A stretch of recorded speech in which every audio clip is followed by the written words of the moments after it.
Morning. Morning situation diri karon. Oh, di ba? Oh. Oh, see, naigo sila, daghan na kayo, dagko na kayo kung anak. Ang lalaki na nila, oh, tingnan nyo. Yung anak ni Pixie, ang lalaki na. Hindi na kami kasya sa bed. Yung dalawa nag-aaway. Oh, ay, hindi pala nag-aaway, naglalaro. Yan si Kuko, si Tucker, at ang mga papi!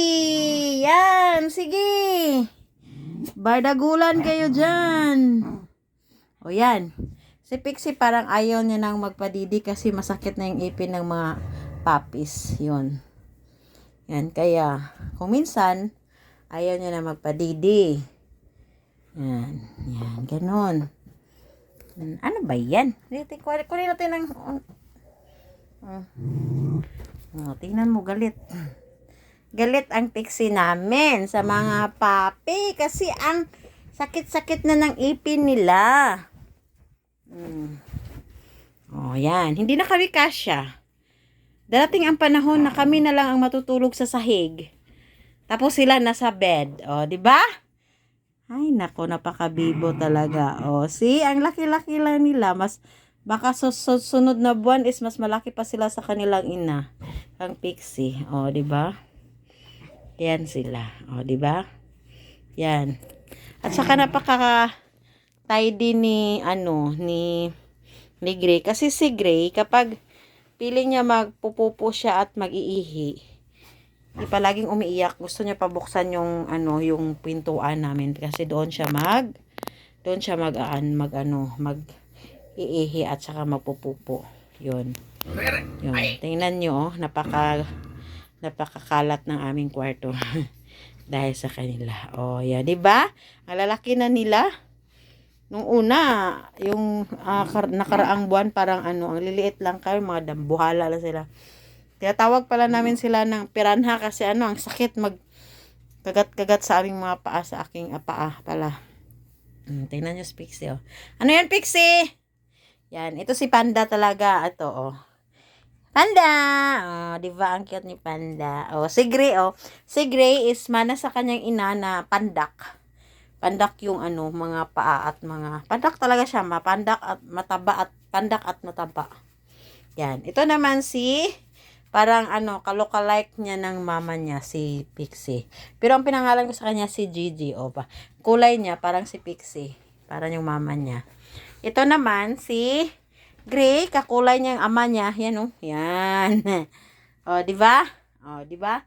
Yan ang ama niya, kakulay niya, pero babae ito. Ayun, si Pixie. Si Pixie pala, nabanggit ko sa isang video ko na mayroon siyang milk fever, pero parang ngayon na siya. Parang nawala na kasi mayroon na siyang calcium supplement. Yun yung pinapainom namin umaga at saka gabi. Yung papi OB pang umaga at saka yung calcium supplement pang gabi naman. Yun. O, di ba? Ang ganda nilang tingnan.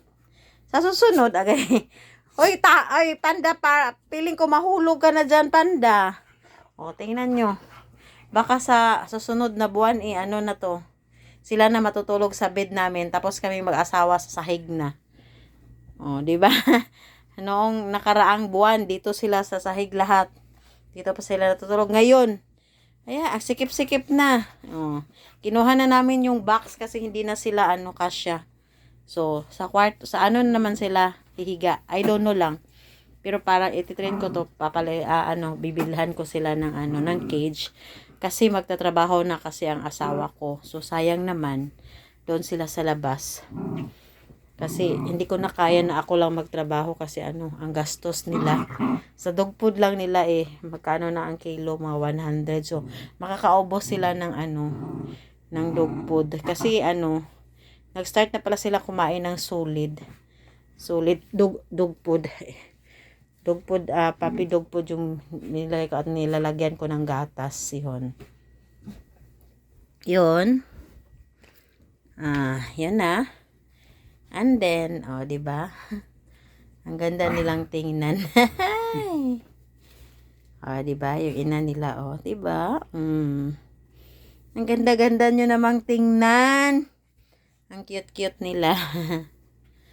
Yon, buti na lang si Pixie is hindi na siya nagpapanting kasi yung parang hinahabol ng hininga.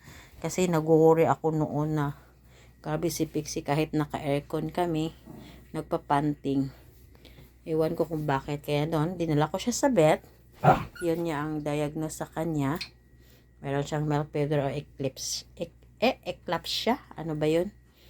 Yun, yung nagkukulang ng calcium. Kasi small breed si Pixie eh. Tapos 6 yung mga anak niya na malalaki. Tingnan nyo naman ang mga anak niya. Oh, ang tataba, oh. Buyag. Oh, di ba si Panda? Si Panda is one of silang dalawa talaga ni Panda at siya na Gigi ang pinakamalaki. Tapos sinundan nito ni Gray at ni Snowy at saka ni Whitey. Ito naman ang pinakamaliit tapos siya ang pinaka-older. Maliit tapos older. Parang hindi lumalaki. Pero okay na yan. Baka ano lang. Yun. So, mag-ano na pala sila. Mag 1 month. 1 month and kasi nag 1 month sila nung November 16 eh. 15. November 15. So, ano ngayon? 22. So, nag 1 month sila. Almost 2 months na sila. So, hanggang dito na lang po ang aking video kasi papatulogin ko na sila kasi matutulog na kasi may trabaho bukas. Salamat po sa inyo sa pagsuporta. Kita-kita lang tayo sa susunod na video. Paalam!